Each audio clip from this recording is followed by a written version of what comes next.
Welcome to Knowledge Barbers, where we're here to just discuss with these artists who are performing on June 12th at the Fox Cabaret for Taviss's first headline show. Thank you, guys. How does it feel to be having your first headline show, bro? It hasn't really hit me yet. It's really cool. I feel really blessed to be able to do this and be in a room with such talented people. Yeah, I'm excited. What are you looking forward to the most? My whole family's gonna be there, and like just everybody that I love is gonna be there. So being able to kind of do this for the first time in this kind of way is like really exciting. When I think about performing live, how does that feel versus like recording music? I like both. I think I feel like there is quite a difference. I think live music has like this special energy to it that it's not quite the same as when you're in the studio. And I think often when I'm in the studio, I'm excited to create something that I could perform live at some point. But I love both environments. I think they're both intimate in their own ways. I think recording for a while has felt the most comfortable with me. It's just like chilling with my producer, making some fun stuff, experimenting. You're able to, make a lot of mistakes and just re-record, but when you're live, like you have to just, if you make a mistake, keep going. Just roll with it, improvise. Don't even acknowledge that there was a mistake. No, pretend like nothing happened. I'll just do a riff and be like, oh no. Then I got a question for each of you. Whether you have experience experimenting with this live on stage or in the studio, when it comes to performing it live, how close do you want it to be to the recording? Ooh, good question. I have accepted that it's not going to sound the same, and I don't have that expectation for it to sound exactly like how it's been recorded. Also, given that I'm performing with different people and I want them to embrace their own style as well with their like instrumentation, and I'm open to changing like anything related to structure. Or I also like to have long outros when I perform live. I like to like riff and and sometimes I'm like solo, guitar solo, but You hit the guitar solo with a solo song. and you don't even know. Solo. So I think I like them to be slightly different, but still like resemble each other. Fair enough. I think I'd agree. How about yourself, Seth? Honestly, depends how I'm feeling. Sometimes I'll forget how the original goes. So like, my girlfriend likes to tell me to keep it pretty similar because it's like some people's first time hearing the song. So like, you want to like, make sure that they go and hear it there and then they go back and they're like, oh, this sounds nothing like this. But at the end of the day, it's like, I just love performing it either way, whatever happens. That seems clear to watch you perform on stage. That's one of my favorite things is watching a performer and being like, oh, they love. You can see the passion of like, oh, they belong here. Right? That to me, that's important. What about you? I think for me, it's more like I really want it to sound different, actually, because one of the artists I look up to a lot, John Mayer. Come on. He has like this album like live at the Nokia Theater. And like I swear, I know exactly which video that is. He sings Gravity. Every single one of those songs just sound way better than like the studio, in my opinion, right? Sound way better than the studio album. And so I kind of like the idea of spinning kind of like the song you already have and then like making it sound different or even better than what you have. I honestly think that like live always sounds better than any studio version. Like I just think like having a live band just elevates anyone, right? It's more alive. That's the big thing. Because like when you're in like the DAW and everything, it feels so like programmed. But then when you're there and you're seeing people perform, it's like that's when music really comes to life. You know? To me, that's where I can see if you're a real artist or not, if that makes sense. And it doesn't mean that can't change, but you can't. Sometimes you can fake little things in the studio to make it feel a certain way, but when you get on stage and the mic's in front of you, unless you've got the setup to... There's not much to hide behind. Yeah, and you can I'm not saying you can't like dial it in, use all these effects, put auto-tune, real wet reverbs, all this stuff. Like, no, like if you know how to do that and you can pull it off, I think that's ill. Yeah. But, if the voice ain't there, you can't really fake that funk. And so that's why like live is just like, Yeah. I love watching a person in that place because if they're dope there, I'm like, oh, they can figure it out in the studio too, no matter what. I definitely have mixed feelings when it comes to what it should sound like, because I do get the side of maybe people haven't really seen me perform it live before. But for me, doing it a little bit different live also gives them another reason to come. Yes. It's gonna sound. It's not like they're not here to hear. If they want to go listen to it on Spotify, they go listen to it on Spotify. Exactly. You come to the show, I'm gonna give you something a little bit different that you can't get on Spotify. No, true. Especially a well-known artist. Like I remember going to Dijon and Jer was like, the way that he's doing Higher, the way that they're doing his like hit songs a little bit differently than you hear it on the record. He left being like, oh, I didn't like that song on the record, but live was It's just crazy, right? And had the right vibe, and even just like knowing that sometimes doing it live in a key change can make it so much easier as a performer, right? One way of my easier on the favorite voice. was at Juno Fest, Kimortal did Sad Femme Club in this like, I think she did like A minor punk style versus like the regular like kind of pop hip hop. Oh, I want to see It that. was so, bro, It was the really vibe, the energy. That's crazy. is so ill, so ill. So like Shout I'm out to with Kim. that. Shout out to Kim. Yeah, They're shout the out Kim. best. I also noticed that sometimes my live performances inform my studio sessions sometimes. Especially if I'm performing a song that's unreleased and then something in the live performance I really like, then I'm like, oh, I want to do that in the recording as well. So I feel like they both can sort of play off of each other as well. Agreed. Yeah. I was in Toronto doing a fundraiser. So I used to go to this school. Actually, it's like on 7th. It's not too far from here. Called the Sarah McLachlan School of Music. It's on 7th? Literally on 7. I did not make that connection. But I went there growing up. I started doing music there, and then I graduated and worked there for a little bit. And then they hit me up saying they're trying to open up a school in Toronto as well. And they asked me to go out there and sing for this fundraiser. That's Sarah McLachlan's fundraiser. Yeah, Sarah. It was crazy. It was a bunch of. You sang with her too, haven't you? Yeah. It was a crazy event. My first ever, I think, real performance was legit performance was with her, and we did a fundraiser for the ICU, and we raised like 1.5 million in like the night, and it was like That's crazy. insane for me. Shout out Sarah. Shout out Sarah McLachlan. Do you think she could help us raise 1.5 million for your career? Bro, please. Can we call her? Sarah, if you're seeing this, Sarah. Wait, it's like for $1 a day. Yeah, for $1 a day, you can. These independent Filipino artists. Yes, you can help Seven Taviss. Please, come, please. Come I want sing. it. I want it. I don't want to singing on the street anymore. No, I love busking. Thinking of like early start music, was there a point in your life where you knew you were like, I'm going to pursue music, or is it something that happened kind of just like through discovery, or what? Like for you, Morato, how did you get kick off your music career? Oh man, well, I was pretty shit at every single subject in school that was Story of my not had life. something to do with like some sort of musical instrument. That's fair. I tried to do comp sci. I was in comp sci for like a semester. What's it called? What's Computer it called? science. Oh, Like Hey, I also did one semester of computer science. terrible. It That was almost terrible. broke me, bro. Yeah, and then I was like, I dropped out and I worked for a bit. And in high school, I remember I was like listening to, I like discovered SoundCloud, and then I was listening to this one guy, Lund, for like years. And then I remember one time he's like in his lyrics, he like said something about Ableton. I was like, here's like young 16-year-old me, what's Ableton? Google Ableton. Oh, it's a DAW. Ableton free. Oh, cool. Download it. Get some viruses. I wish it was started free. making. Yeah, well, we got some viruses, but Part of the game. yeah, pirated copy. I own everything. I own everything now. Hey. And that was allegedly. Yeah, but then I just got into making beats, and then found out that it's just like, you know what, this is something that interests me. I found MTD Douglas. Okay. It's like a music technology program. Did that.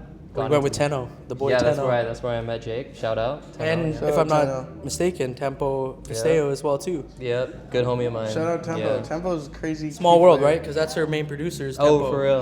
Yeah. Awesome. Shout out Tempo. Yeah, He's I a swear that life guy hacker, works with bro. everybody. That guy's- He's a really close friend of mine. Yeah. Would you say production or vocals came first for you? For me, production. Yeah, production. I actually think like I'm still only just now really starting to get into vocals. 'Cause I'm not like a classically trained singer. or anything like that. I just like happen to make music and happen to want to make songs, so I just throw myself up on the mic. That's fair. You know, Yeah. but yeah, production came first, and then mixing as well. I do a lot of mixing, so Fire. yeah, that's like, my you do a lot of work like you, for other people, yeah. and are you like for yourself full package, like you're recording to mastering type? That's fair. That's what I do, like for. It's like a full stop artist. That's like the side gig.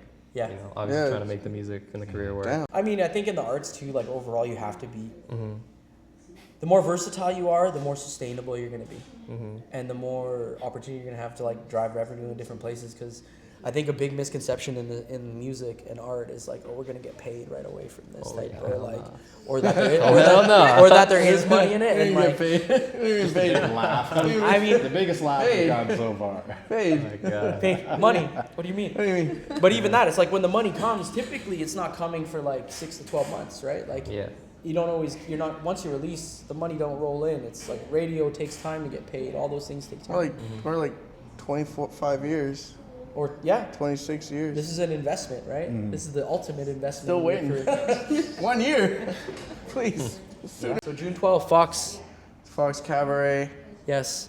Really Philippine exciting. Independence Day. Yeah, that's actually crazy how that happened, eh? You want to explain that? Yeah, I mean, we were just, Sev's like, I want to do a show this summer. And I was like, yeah, let's do it. Let's do the Fox, because shout out Zoe and her mom had connected the Fox. And we ended up booking. They're like, the only day available is June 12th. I was like, bet, let's do it.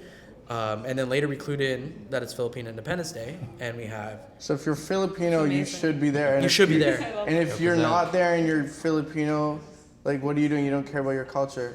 And then Just pray for me that Jollibee comes through, and Bro. we're trying to get some Jollibee in house. We're gonna get some lumpia for sure. dude, So if we come got and eat. Jollibee in there, bro. You know what it is, Filipino styles. Like, you have to have food if you're doing a Filipino party. So please come out that day. There, Morato, our Filipino brother, Seven, Filipino, Zelle.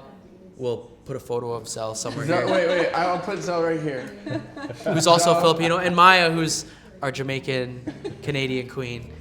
Will be, we like to keep it diverse and bring in many cultures. And Day Day is indigenous, so shout out Day Day. He ain't performing, but we love Day Day. I'll be Oh, in he the can background. perform. It's Indigenous Month too. perform. Filipino Watch it. Month, Indigenous Show You me might Month. find me back there doing too much. Show him a little something.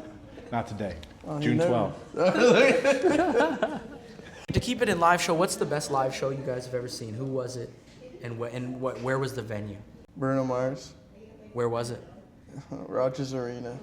It was crazy. Just the whole production, I bet. Is insane, Yeah, it right? was like, it's not even like just production. Like, yeah, of course, but like his stage presence and his ability to, even with like thousands of people there, somehow make you feel like he's singing to every single Directly one. to you. Yeah, I was. I'm not gonna lie, I was sweating. Yeah. It's like I was Talking to sweating. me. It's like, think he wow. loved- I think he said he loves me. I think Versace was written about me. It was crazy. It's crazy. No, like, it was a crazy production. Like, the guy's insanely talented, and he just, I don't know, inspired me more. Like, whenever I go to concerts, I'm like, yo, I could do that. Yeah. I want to do that. Why am I So not it's doing like that? reaffirming. Yeah. in a way. Yeah. Murado, how about you? What's your favorite show ever? Man, I think it's a tie. Like, Probably there's a Drake lot or of something. no, hell no. There's a lot of really notable ones for me. I think for me probably like Jeff Burnett, Devin Kennedy, and Rinny. I think probably take the top three for me, because they're also like pretty big. Like, I love Jeff Burnett. Shout out Filipino brother as well. I just love his stuff. Been a fan for a long time. And then Devin Kennedy, that guy's fucking nuts live. Like, he sounds so good. What about you? The first thing that came to mind was Listening Room in Toronto. So it wasn't like a specific artist, but it was live music, and people would come up and then leave, and people with their own instruments would come and freestyle, and there'd be vocalists that would take turns coming and Oh, going. that sounds like a vibe. It was in So Toronto. it was in Toronto, yeah. Where, And do you remember where? I don't remember where, but it's called Listening Room. Crazy. And I just remember the instrumentalists. They had a house band where like some of the best musicians I've ever like seen, and Just the house band too. That's crazy. I went alone and I was just like transported, and I was crying. It was great. Yo, Really? crying at a live show is my Yeah, favorite. I do it a lot. That's how I know. Sampha. We went to Sampha. Yeah, we went to Oh, Sampha. Sampha's crazy. We were with our other bro, Crazy. P, who's like a pretty emotionless guy, you know, like, or just stern, and my wife, and I'm just watching it, and I start crying, because you could just see like the pure joy and passion when he's playing, like he's on the keys, and the way the band was set up and everything was ill, and like, Yeah, I just remember love crying, that and I'm guy. like, this is some of the best shit I've ever seen in my Yeah, life. Like, this I is may never insane. get to experience something like this again. Yeah, and you could see him when we were watching him. He just got in that mode where it's like he was the only person in that room. Yeah, And Where'd you watch him? Vogue Theater, and he would Yeah. he would go from the keys to like into the crowd, like not in the crowd, but in front of everybody else, and just be like jamming, and like his energy the whole time didn't waver. It was just like go, and like pure passion for 60 minutes. Yeah, Wow. and like I said, such a simple setup. It was like a circle that was like a little bit elevated. The drum kit's at the front. His back was turned to the crowd. And then they had a couple other instruments that kind of went up these little steps. He's at the top. And it was just, Vibes. yeah. That's it. Just some color changes, I feel like. And Super the simple. music, it was sick. Yeah, and you Yeah. could just see the flow state. You guys know about, you guys down with flow state, you know?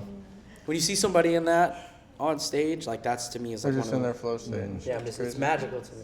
Yeah, where the energy is easier to capture because it's just spewing. One of my favorite. I'm gonna just keep shouting out dope local people and dope Filipinos at that. Alvin Brennan, when he plays, like you play with Put Bo me on Henry, that. Bo Henry, right? The guitarist. Just yeah. like, Is that He's the insane. guitarist? Yeah, Oh, he's- yeah, he's crazy. you know what I mean? Like, bro is just like a walking flow state. Yeah. Like, I walked I up see that. after he performed at Kamai Fest. I walked to him like, I don't know if anybody's soul touches the art like yours does, because you can just see it. Like it's so Eyes ill. closed the whole time, and it's just you're feeling Just lost every, in it. every little bit of it. Yeah. Feeling it. In terms of flow state, where do you guys find that place for you the best? Is it like on stage, when you're in the studio, when you're by yourself just writing?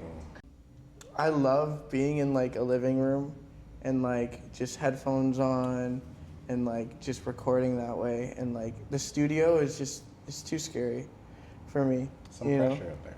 Huh? Some pressure to produce. Yeah, I mean that's in the that thing. It's slot. like Especially if you're paying to be there. you have to be on, and that's especially too. Like she was saying, there was like, shout out Headspace, I love Headspace, but it's like you're paying to be there, so you're like watching the clock, Yes. and you're like, okay, like where's the Like, idea? why is the Like, artist why? 7 minutes late? Yeah, What yeah, the fuck? and it's like, so for me, it's like when I'm just either at home or like just in the living room and just cooking up. It's like it feels like I can one be vulnerable, two it's like the view and like just I just feel my best there. That's fair. Safe space. In your own safe space. I think for me is probably when I have like everything produced out, and I have everything cut, all the vocals are cut, everything's ready, and then is when I'm mixing my own stuff. Because once I'm in that kind of mode, I swear I could sit at my computer for like 16, 17 hours, not even like No thinking blinking. about food, not even thinking about water, like Just- forgetting basic just human dry, human just necessities. super Yeah. Obviously, I'm trying to be better with that, but Self-care is important. yeah, like even if I'm cutting vocals, even if I'm like producing with my producer, like still it's like nothing reaches the same like level of flow state as like if I'm actually like putting it together and getting it ready to send to my mastering engineer. Yeah. Maya. Happens just Yeah, I think similar to being in your own safe space. I think in general it's like when I have like the most access to how I'm feeling Yep. and like yeah, usually it's like I notice that if I'm feeling a very intense emotion, whether it's sadness or happiness or whatever, like I notice the lyrics come a lot more like naturally, the melodies, the passion. So I think whenever I can tune into myself, and that's often like at home or depending on where I am, any circumstances in my life, then I can just sit down and let it out. Anything else looking forward to June 12th? Anything else you want to tell the Hey, people? where's the pin? The pin. You can get your 7 pins. Oh, I didn't put mine on. Come on. Damn it. Well, it's okay. It's okay. It's okay. Like I got mine in spirit. It's right Hey, here. it's like underneath. little CGI. It's underneath. Yeah, He put it CGI, under yeah. the shirt. Yeah, it's under the skin. Yeah, you guys can get this exclusively at the show. It's like my name tag, but not really because, well, how would it be a name tag, you know? But You keep calling it a name tag. well, yeah. Did you see the last video I posted? I was like, come check out my There's no tag. name. Tag. Well, what You tag? edited it that way. I guess like No, yeah. I forgot it, and I put it. Bro thinks he's Prince and his name is just a symbol now. It is. Look. Number 7. I do love Prince. Number 7. Tell me I'm not arrogant as fuck. Yeah. Like, In a way, come on. sometimes when I see 7 like on like street signs and stuff, I actually think of you. So it's like it's like associating. That's what we low key like when we were putting it together. When my parents, you know, were coming up with my name, they thought of that like every number. No, I was not about to say. true. Not true. Damn, I was like, that's thoughtful. You have me going, bro. I'm like, yo, I already like your parents. knew they were doing that. I knew I liked them. No, No, I really like them. no, but I'll tell that story. Yeah. Yeah, I'll make sure.